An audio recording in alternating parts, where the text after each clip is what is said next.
บ่ายโมงครึ่งเนาะเขาจะได้ เรียบร้อย แข่งขัน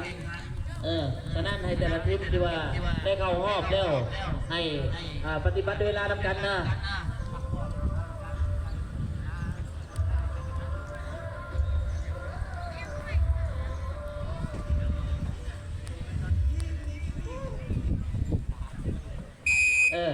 เดี๋ยวนี้ปัจจุบันนี่นะกรรมการเอาสรุปเรียบร้อย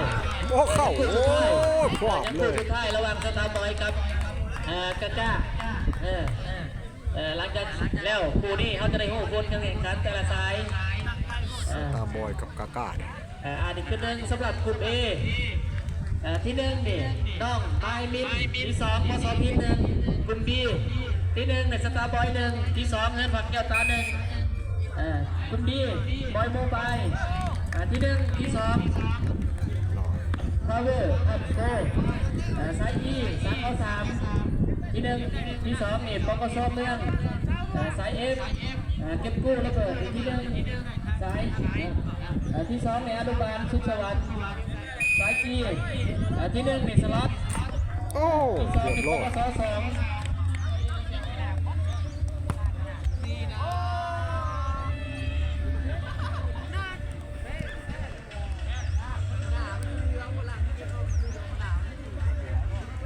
อันนั้นแจ้งขึ้นนะสำหรับ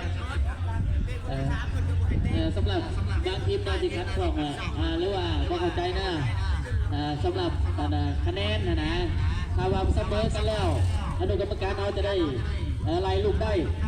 ลูกได้ไม่หลายกว่าแมนทีมนั้นจะได้เข่าต่อไปออกต่อไป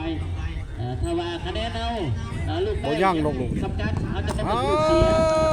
ลูกเสียไปหลายกว่าทีมนั้นจะไม่ได้เข่าออกต่อไปนะยิงจุดโทษ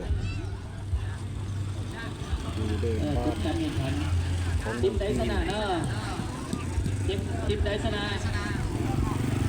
ไปบ้านได้วัด ดูกรรมการเอาเด้อบักบานเนาะ ยอมรับวัดชาติ เก็บไว้ ที่ช่องทันว่าครบรอบ รักษาไว้ 50 เอา ปี ไว้ยัน